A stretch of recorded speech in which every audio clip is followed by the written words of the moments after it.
ओम श्री गणेशाय नमः। जय श्री हरि विष्णु भगवान। जय महालक्ष्मी माता। This is the 11th chapter of the Vaishakh Maas Adhyay of the Vaishnav Khand of the Skand Purana. The anecdote of King Kirtiman. Mathila said, the holy rites pertaining to Vaishakh are easily accomplishable. They bring about abundance of merits. They directly cause delight to Vishnu and are the means of realizing the great aims of life. Why are they not well known in the world in spite of their being eternal and laid down in the Shrutis? Though many dharmas of Rajasa and Tamas nature are very well known, they, that is the latter, are very difficult to perform and they involve a lot of effort. They require great expenditure. Some people praise the month of Magh, others praise the 4 months of rainy season. They extol in various ways the dharmas of Vyatipad, etc. I am desirous of hearing about the distinction of these cases. Explain it in detail to me.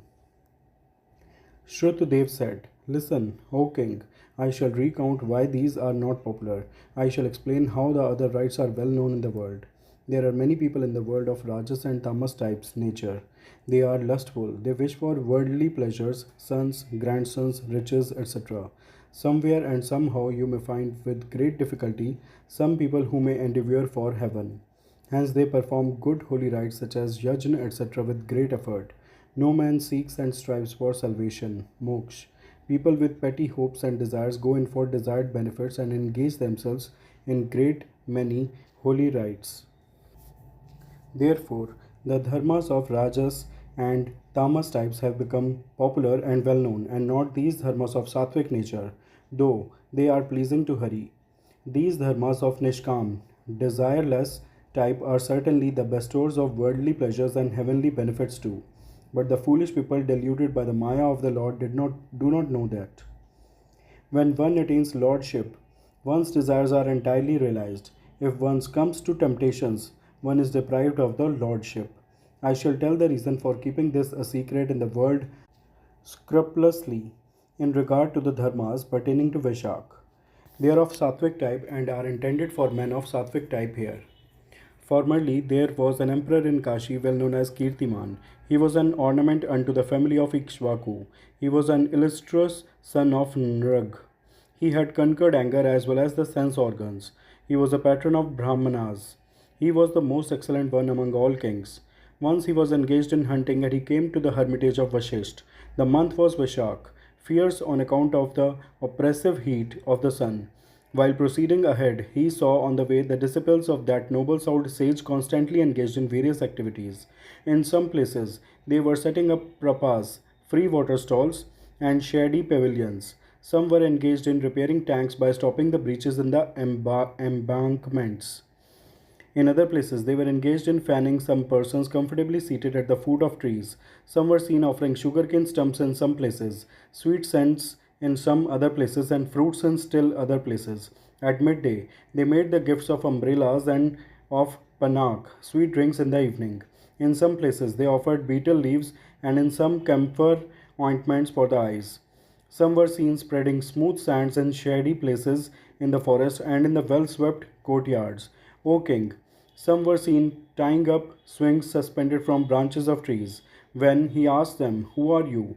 They replied, We are Vaishishthas, that is, disciples of Vashisht. What is this? What are you doing? He asked. They told the excellent king, These are the holy rites laid down for the month of Vaishakh. They are the means of attaining the aims of life. These rites are being performed by us scrupulously at the bidding of Vashisht. The king then asked, What is the benefit that men attain by performing these? Who is pleased thereby? Say this in detail in the manner you have heard. On being asked thus by the king, they replied to him, We are carrying out the orders of our preceptor. We perform the various holy rites on the path. Hence we have no time to spare. You would better ask our preceptor in a befitting manner. The sage of great renown understands these dharmas thoroughly and correctly. On being replied thus by the disciples of Vashisht, the king quickly proceeded to the meritorious hermitage of Vashisht, well known for the imparting knowledge of various sciences and yoga. On seeing the king coming, Vashisht became pleased in his mind. He duly entertained the noble South king along with his retinue. After receiving the hospitality and having seated himself comfortably, the delighted king asked that preceptor, The king said, "On the way, a great, wonderfully auspicious thing was observed by me. It was the splendid work performed by your disciples. I asked them about the auspicious rites which were being performed by them. Nothing was explained by them. They said, 'We do not have sufficient leisure to explain these holy rites adequately. We have to carry out the work as directed by our preceptor. You would better ask our preceptor.' When this was said by them, I have approached to you. Since I am engaged in hunting, I have become tired. Desirous of some hospitality, I halted here. There, this meritorious work performed by your disciples was seen by me on the way. O eminent sage, I have a great desire to know more of these holy rites.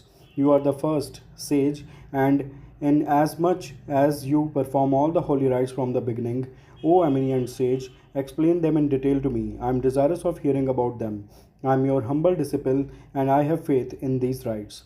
On being asked thus by the king belonging to the dynasty of Ikshvaku, the sage of great reputation was very much pleased in his mind to note that he had been properly asked by him then. He said, "O king, your intellect is well employed and well trained. Since your mind is enthusiastically interested in the talk about Vishnu and the performance of holy rites pertaining to him, your merit has come to fruition."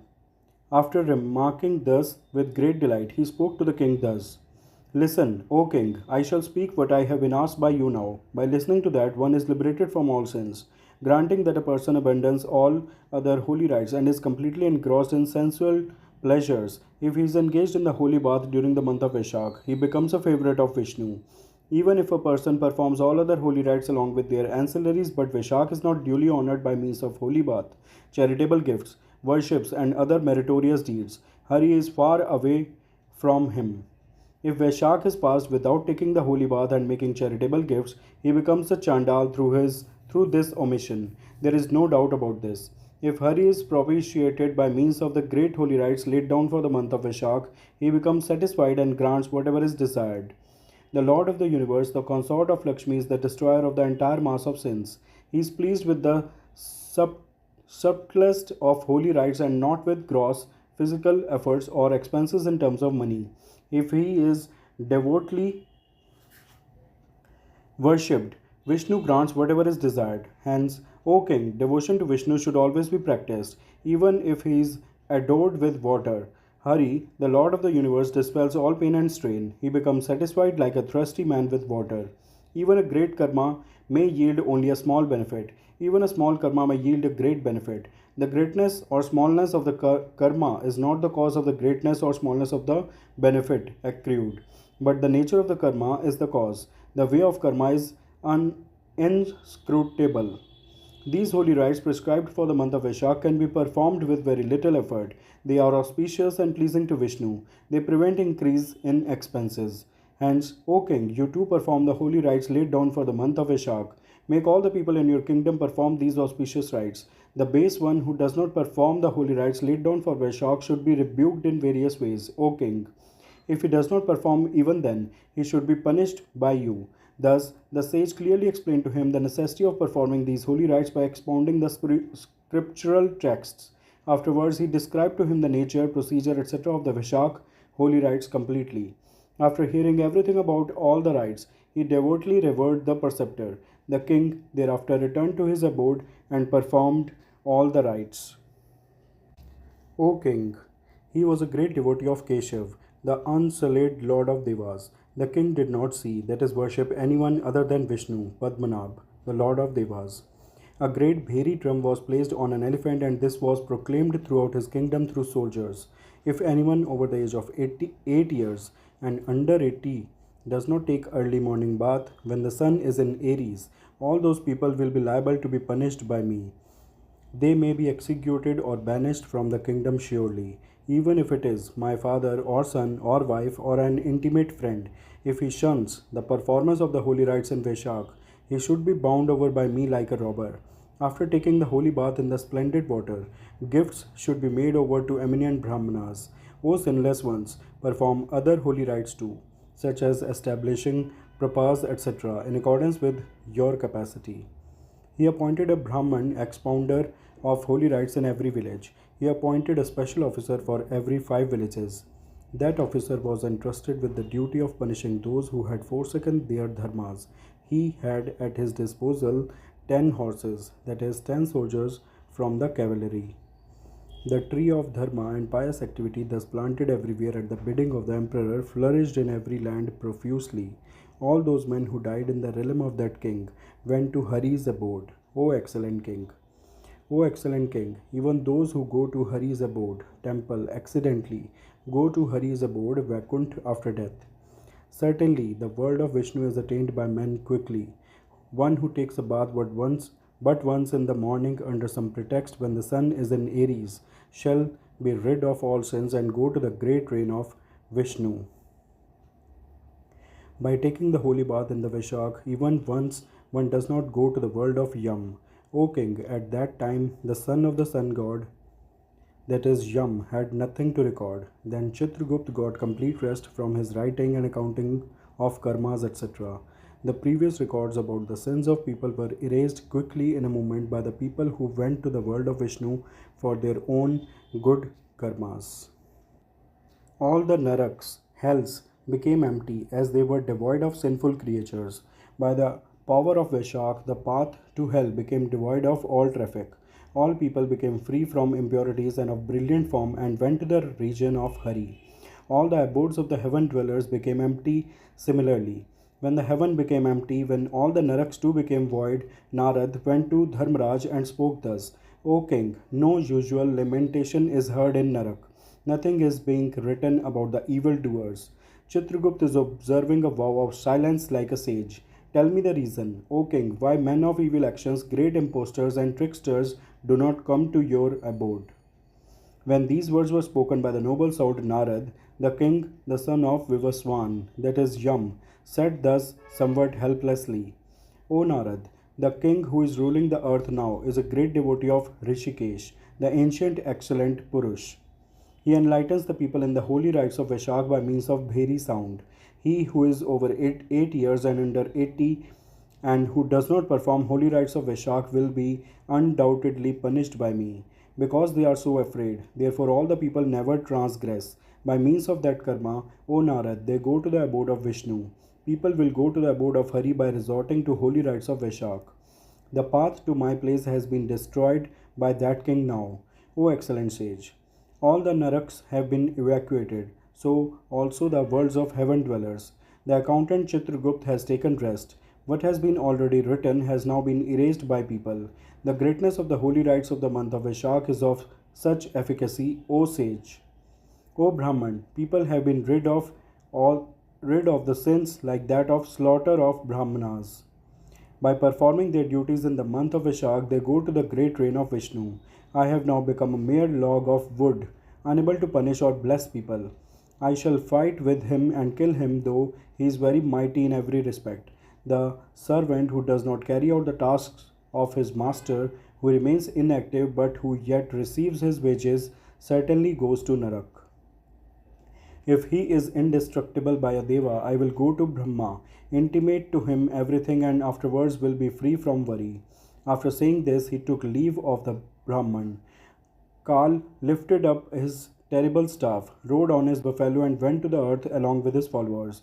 He was surrounded by his excessively fierce attendants like Mrityu, Rog, Jara, etc., and the messengers numbering 50 crores. He immediately besieged the entire capital of that saintly king. He then blew his exceedingly fierce conch that instilled fear in all the worlds. On hearing it, that saintly king knew it was Yam, the son of Vivaswan. He got ready with all preparations and angrily set out from the city. The fight between those two was terrifying and caused hair stand on end. Within a trice, that saintly king subdued Mrityu, Kal, Rog, Yam, and Dutapati. He routed them in a great anger. Thereupon the infuriated king Yam himself approached him and fought with him with many arrows. He rode like a lion. With 3 arrows the king cut off his bow. Taking up his sword and shield, Yam came down to kill him. On seeing him, the king became furious. He cut off the sword and the shield and planted in his forehead an arrow that had the luster of a black serpent. On being struck by it, Yam became furious and took up his staff. He charged it with the mantra of a Brahma missile and discharged it towards him, the king. The onlookers shrieked, alas! At that time, for the sake of the protection of his own devotee, Vishnu hurled his discus. The discus hurled by Vishnu came to the battleground, quickly clashed with the staff of Yam, and checked that Brahma missile. The devotee of the Lord, that is the king, became frightened and immediately eulogized the discus. O thousand spoked discus, the ornament of the hands of Vishnu, obeisance to you. Formerly you were held by Hari for the sake of protecting all the worlds. I beg of you today to protect Yam, the highly powerful devotee of Vishnu. You alone are the deity of death unto men who are inimical to devas, no one else. Hence, O Lord of the universe, be merciful. Protect this Yam. The discus that was eulogized by the king thus left Yam and came near the king. O great king, even as the Devas stood watching in the firmament. Then Yam, who was exceedingly dejected, went to the abode of God Brahma. There he saw the grandfather of all the worlds seated, surrounded by embodied and unembodied beings. He is the support of Dhruv, the seed, creator of the universe. He was attended upon by all the Devas, the guardians of the worlds, and the lords of the quarters, Itihasas, Puranas, and other sacred texts, assuming the bodies of Devas, oceans, rivers, and lakes in embodied forms. All the trees, such as Ashwath, etc., having physical bodies, tanks, wells, and lakes, as well as mountains with physical forms, the units of time, such as days, nights, fortnights, months, years, kalas, kasthas, nimesas, seasons, ayanas, transits of the suns, and yugas. He was surrounded by samkalpas, resolve, vikalpas, doubts, winkings, and openings of the eyes, stars, yogas, karanas, astrological positions, full moons, declinings and wanings of the moon, happiness, misery, fears, profits, losses, victories, defeats, sativ, rajas, and tamas, sant, calm, mudha, deluded, Ati Pradha, mature. The effects of Prakriti, Vayu, wind god, the lord of Devas, Phalgam, bile, and others. In the middle of all these, Yam entered like a bashful bride. He was glancing at the floor and he exhibited a pale face. On seeing Yam entering and standing nearby along with his followers, all those beings became surprised. They said to one another, why has Yam come here? Why has he come here to see Lord Brahma, the creator of the worlds? This son of Ravi never remains inactive even for a moment. Why has he come? Are the heaven dwellers hale and happy? This is the greatest wonder that his scroll is without any writing. The writer also has come with him.